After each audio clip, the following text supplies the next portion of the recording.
और इस बीच एक और बड़ी खबर आपको बता दें, जहां पाकिस्तान के सुप्रीम कोर्ट में घुसने की कोशिश की गई है। सुप्रीम कोर्ट में घुसने की कोशिश की है, रेड जोन में जबरन घुसे हैं पीडीएम समर्थक। आपको बता दें कि आज पीडीएम समर्थक यहां पर एक रैली करने वाले थे और सुप्रीम कोर्ट के बाहर ही धरना प्रदर्शन करने वाले थे। और इस दौरान ये तस्वीरें निकल कर सामने आती है कि किस तरीके से सुप्रीम कोर्ट के अंदर घुसने की कोशिश की जाती है।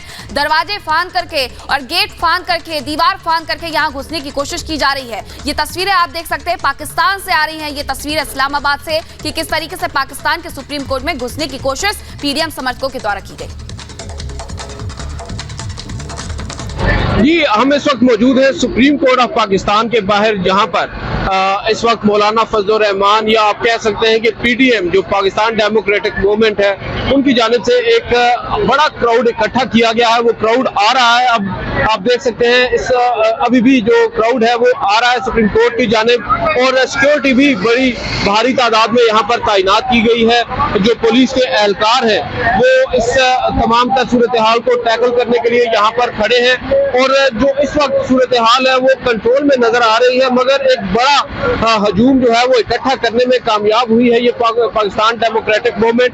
और नजर यही आ रहा है कि पाकिस्तान के जो चीफ जस्टिस है उनके इस्तीफे के अगेंस्ट के लोग आए हैं। इन्होंने ये कहा है कि पाकिस्तान के चीफ जस्टिस इस्तीफा दें, जस्टिस उमर अता बंदयाल। और बेसिक जो मुद्दा है वो है इमरान खान साहब को रिलीफ देने का। इमरान खान अदालत में जो पेश हुए और अदालत ने उनको आप कह सकते हैं जो उनकी गिरफ्तारी थी उसको गैर कानूनी करार दिया और फिर उनको जमानतों पर जमानतें मिली। इस बात को जवाब बनाकर अब जो पाकिस्तान डेमोक्रेटिक मूवमेंट है वो ये एहतजाज कर रही है। आप देख सकते हैं बड़ी तादाद में जो कारकुनान है यहाँ पर आए हैं। और हम इस वक्त बिल्कुल सुप्रीम कोर्ट के सामने मौजूद है, जहाँ पर ये अब सूरत हाल जो है वो काफी ज्यादा गंभीर होती जा रही है। और दूसरी जानिब जो नारेबाजी है वो भी की जा रही है। पुलिस के लोग भी यहाँ पर तैनात हैं, आप देख सकते हैं।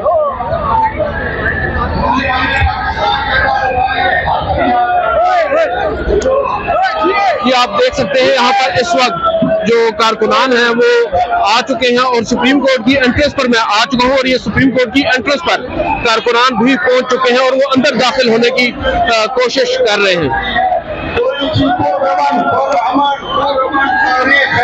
हमारी तारीख है।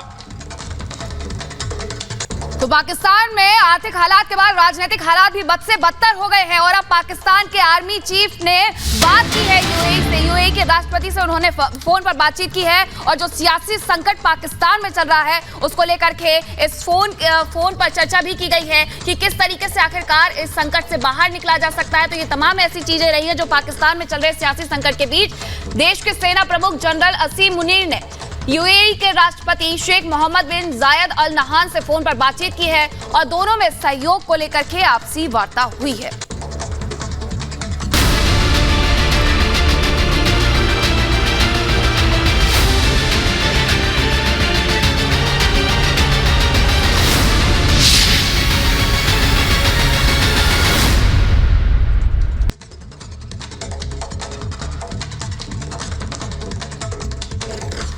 और इसी बीच एक और बड़ी खबर आपको बता दें, 9 मई की हिंसा को लेकर एक बड़ा खुलासा हुआ है। और इसमें बताया जा रहा है जो पाक आर्मी चीफ है उनका एक ऑडियो वायरल हो गया है। बड़ी खबर आपको बता रहे 9 मई को जो हिंसा हुई थी उसको लेकर ये खुलासा। लाहौर कोर कमांडर के घर पर हमले का ये ऑडियो है। कमांडर के घर की सुरक्षा में लापरवाही का आरोप लगाया गया।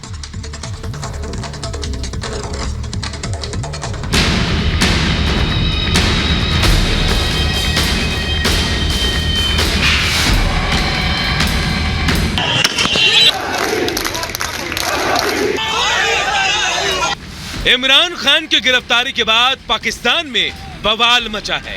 कई शहरों से हिंसा और आगजनी की तस्वीरें सामने आई हैं। पाकिस्तानी सेना Lahore corps commander lieutenant general Salman Fayyaz Ghani के घर को भी नहीं बख्शा गया। हालात गृह युद्ध के जैसे नजर आने लगी है।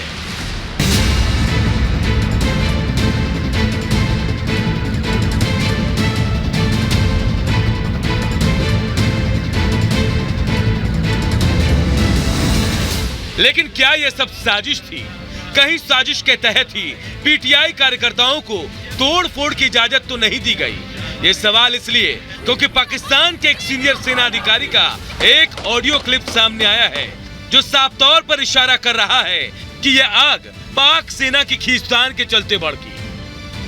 सारा का सारा चीज़ ऑर्केस्ट्रेट की गई थी। जनरल साहब को इन्होंने इंटेलिजेंस बताई नहीं है, दिया ही नहीं, बताया ही नहीं कि जी क्या हुआ है। और जीएसएफ गायब हो गई है, क्यूआरएफ गायब हो गई है, डीजी रेंजर गायब हो गया है, जीओसी 11 डेव गायब हो गया है, इसका अपना चीफ ऑफ स्टाफ गायब हो गया है।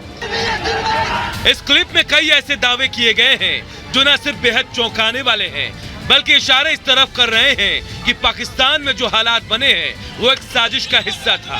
साजिश के तहत Lahore corps commander lieutenant general Salman Fayyaz Ghani के घर को भी टारगेट किया गया।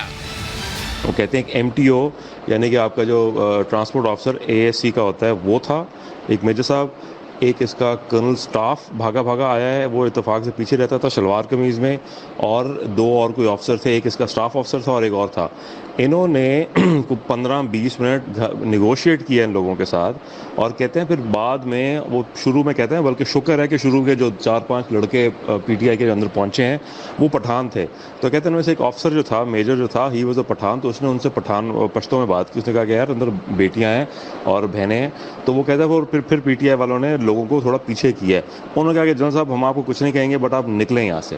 बट जनरल साहब रिफ्यूज्ड। इस ऑडियो क्लिप के सामने आने के बाद अब आरोप लग रहे हैं कि जानबूझकर आर्मी के जवानों को हटाया गया, जिससे प्रदर्शनकारियों को तोड़फोड़ की खुली छूट मिल सके।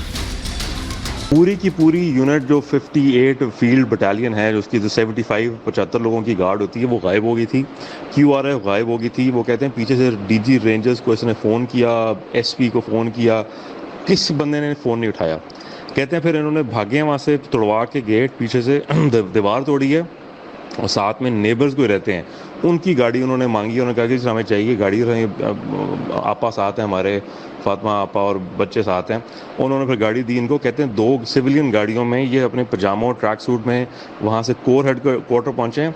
और कहते हैं कोर हेड क्वार्टर पहुँचने के बाद, कहते हैं जी उसके कुछ घंटे के बाद COS जो होता है, चीफ ऑफ स्टाफ इनका होता है, ब्रिगेडियर जो है वो आया है, और बाकी GOC वगैरह पहुंचे हैं। और उसके बाद तब तक सब कुछ हो चुका था, तब तो घर घुस चुके थे, उन्होंने तोड़ फोड़ करनी स्टार्ट कर दी थी।